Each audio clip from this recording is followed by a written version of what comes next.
जय गुरु जी। शुक्राना गुरु जी। सारी संगत को जय गुरु जी। संगत जी, आपको पता है कि चंदन के तिलक की महिमा क्या होती है? हमें गुरु जी का चंदन का तिलक कैसे यूज़ करना चाहिए कि हमारे रोग दूर हो जाए।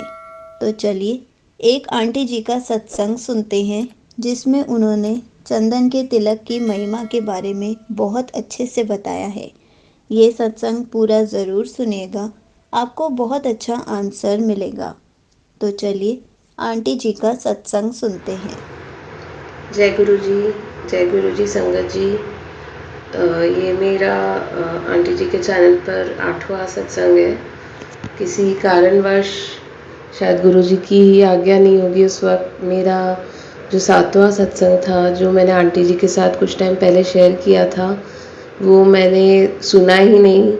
मुझे लगता था कि शायद मेरा सत्संग आ जाएगा, कल आएगा, पर अभी तक वो आया नहीं। कोई शिकायत नहीं कर रही, बस ये शेयर करना चाहती थी कि कई बार ऐसा होता है कि हम कोई सत्संग भेजते हैं पर वो अपलोड नहीं होता, शायद उसका वक्त नहीं आता उस वक्त कि वो हम गुरु जी चाहें कि वो सबको उसके बारे में उस वक्त पता चले। इस पूरे इंसिडेंट से मुझे यही समझ में आया कि गुरु जी की जब मर्ज़ी होती है, कोई सत्संग आप तभी शेयर कर पाओगे जब गुरु जी की उसमें मोहर लग जाएगी मर्ज़ी की। हम चाहे अपनी तरफ से चाहें कि हमें ये शेयर करना चाहिए या नहीं करना चाहिए, पर जब गुरु जी सोचते हैं कि वक्त सही है, तभी ही वो सत्संग सबके सामने आएगा। बहरहाल मैं अपना अगला सत्संग, शुक्राना सत्संग शेयर करना चाहती हूँ, क्योंकि गुरु जी की मेहर हम पे रोज़ होती है, हर वक्त होती है, और हमें कभी भी ये मौका नहीं गंवाना चाहिए। हमें जब मौका मिले हमें गुरु जी का दिल से शुक्राना करना चाहिए, क्योंकि जब गुरु जी की ब्लेसिंग्स में कभी कोई कमी नहीं होती, तो हमारे शुक्राना में भी कोई कमी नहीं होनी चाहिए। तो मैं गुरु जी के चंदन टीके के बारे में बहुत सुनती थी, पढ़ा था कि कैसे चंदन का जो टीका होता है उसमें बहुत शक्ति होती है। लोगों को बहुत तकलीफ़ें होती हैं जो बहुत दवाइयाँ लगा के ठीक नहीं हुई, पर जब गुरु जी का चंदन उन्होंने लगाया तो उन्हें काफ़ी फ़र्क दिखा, आराम मिला।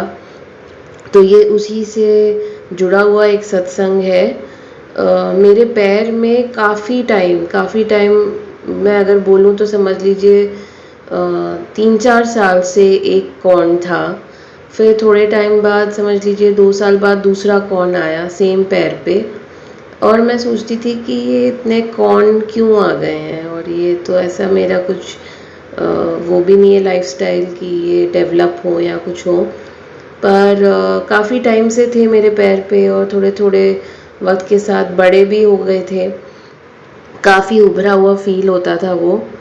तो थोड़े टाइम पहले मैंने सोचा भी कि क्या इसका मेडिकली कोई इलाज कराऊं, अलग अलग तरह की बैंडेड आती हैं, क्या वो लगाऊं। थोड़ा मुझे डर भी था कि उससे पेन ना हो या कुछ भी। फिर जब मैंने थोड़े वक्त पहले काफ़ी बार चंदन टीके के बारे में सत्संग सुना, गुरुजी के जल प्रसाद के पावर के बारे में सुना, तो मैंने समझ लीजिए कुछ 3 हफ्ते लगातार रोज़ सुबह गुरुजी का चंदन टीका लगाया अपने दोनों कॉर्न्स के ऊपर, और थोड़े टाइम बाद जल प्रसाद से उस एरिया को क्लीन करने लगी।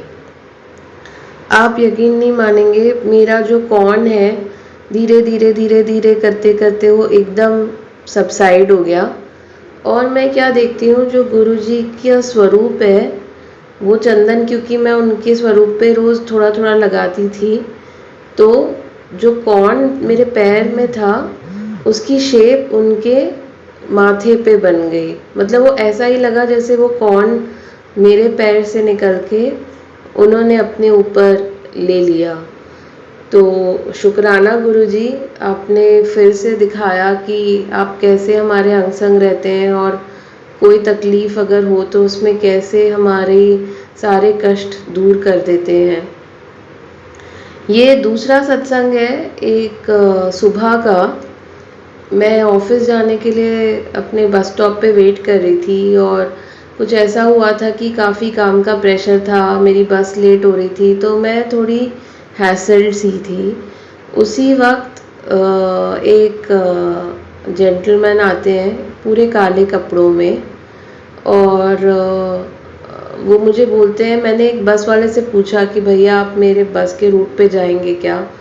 तो वो जा रहा था पर उसने मना कर दिया। तो वो शायद अंकल ने मुझे देखा होगा कि मैं बात कर रही हूँ और बाय चांस उस दिन मैंने भी पूरे काले कपड़े पहने थे और वो जो अंकल आए उन्होंने भी पूरे काले कपड़े पहने थे और मैंने कभी भी वो अंकल को पहले अपने बस स्टॉप पे कभी नहीं देखा।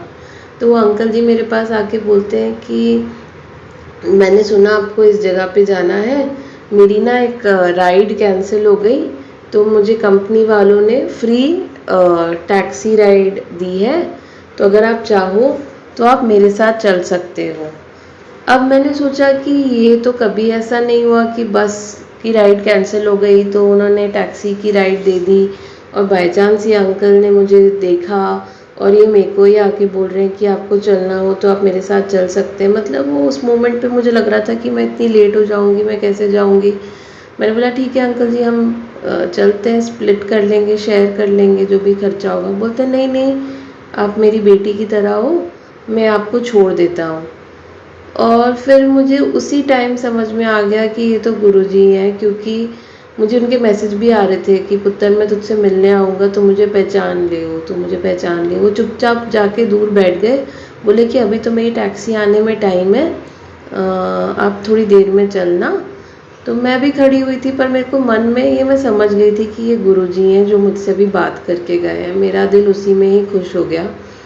मुझे एक दूसरी बस थोड़ी देर में मिल गई। मैं वो अंकल जी के साथ जा तो नहीं पाई पर मुझे ये संकेत ज़रूर मिल गया कि ये गुरुजी ही थे और मैंने आपको पहचान लिया गुरुजी, तो बहुत बहुत शुक्राना। वो एकदम मुस्कुरा रहे थे और शांत, एकदम पूरा काले कपड़ों में बैठे हुए थे, बिल्कुल वैसे जैसे मैं उस दिन ड्रेस्ड अप थी। इनफैक्ट उस दिन तो मैंने अपने बेटे को भी पूरे काले कपड़े पहनाए थे। तो ये पूरा एक मेरे दिमाग में ये क्लियर हो रहा था कि ये गुरुजी ही आए हैं मुझसे बात करने के लिए। फिर थोड़े टाइम पहले की बात है कि मैंने अपने बेटे को, वैसे तो मैं उसे अच्छी चीज़ें खिलाती हूँ बट कई बार जैसे उसको चीज़ डाल के सैंडविच दे दिया ताकि थोड़ा वैरायटी मिल जाए। तो एक दिन वो यही खा रहा था और पता नहीं कुछ ऐसा हुआ, हमारे घर कोई आए थे और उन्होंने तो नहीं देखा था कि वो ब्रेड खा रहा है या कुछ ऐसा। उन्होंने देखते ही बोला कि वो जा रहे थे, किसी काम से आए थे, तो जाते जाते बोलते हैं इसको ना आप घी खिलाओ, खूब सारा घी खिलाओ, दलिया खिलाओ, सूजी खिलाओ। और मेरे मन में ये थॉट आया ही था कि इसको ना दलिया खिलाना शुरू करना पड़ेगा। और पता नहीं कुछ ऐसा ही फील हुआ। थोड़े टाइम बाद गुरुजी का शायद मैंने मैसेज भी देखा कि जिसमें उन्होंने बोला था कि दलिया खिलाया करो, सूजी खिलाया करो। तो फिर मुझे ऐसा लगा कि ये गुरुजी का तरीका है मेरे दिमाग में ये कंफर्म करने का कि नहीं, इसके लिए ये चीज़ सही है। ये एक तरह से गुरुजी बोल रहे हैं कि इसको ये दो, ये इसके लिए सही होगा। एक और छोटा सत्संग बताती हूँ कि मैं हर इतवार कोशिश करती हूँ कि गुरुजी से मिलने हम बड़े मंदिर जा सकें। तो ऐसा एक वो बना है कि एक अंकल जी हैं, वही अपनी टैक्सी में हमें ले जाते हैं। तो एक पिछले किसी संडे की बात है, जब अंकल जी को कहीं जाना था तो उन्होंने बोला कि आप किसी और को बुला लो क्योंकि आज मैं जा नहीं पाऊँगा। तो मैंने बोला कि ठीक है, अब किसी सेम गाड़ी में जब आप जाते हो तो एक थोड़ा कंफर्ट लेवल बन जाता है। पर मैंने बोला चलो ठीक है, कोई बात नहीं, अंकल जी का भी काम है तो हर बार शायद पॉसिबल नहीं हो पाता, तो किसी दूसरे अंकल को बुलाना पड़ेगा। तो संडे की सुबह ही मुझे सेम अंकल जी का फ़ोन आता है कि अच्छा मेरी ना ट्रेन शाम की है, आप तो दोपहर को जाते हो, तो हम जल्दी से होके आ जाएंगे। और फिर उन्होंने मुझसे पूछा अभी कि मेरी 8 बजे की ट्रेन है तो आपको क्या लगता है हम वापस कब तक आ जाएंगे? मैंने बोला कि कोशिश करते हैं जितनी जल्दी हो सके, बाकी तो गुरुजी की मेहर है। आप यकीन नहीं मानेंगे कि 5 बजे मंदिर जो खुलता है उस दिन 4 बजे खुल गया। हमारे दर्शन वगैरह सब करके हम 6 बजे तक वापस आ गए। अंकल जी की ट्रेन 8 बजे की थी।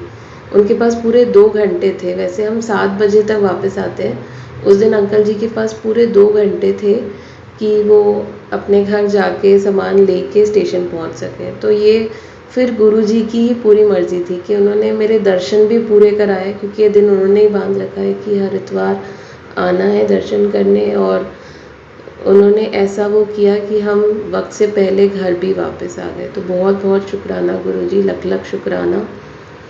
थोड़े टाइम पहले की बात है, मेरी मदर आई हुई थी दिल्ली और उन्हें बड़े मंदिर जाने का मन था, तो मैं उन्हें लेके गई साथ में। हम बाहर खड़े थे और कुछ ऐसा हुआ कि भीड़ थी, तो मम्मी थोड़ी ओवरवेट है तो उनका पैर डिसबैलेंस हो गया, वो थोड़ा नीचे वो हो गई।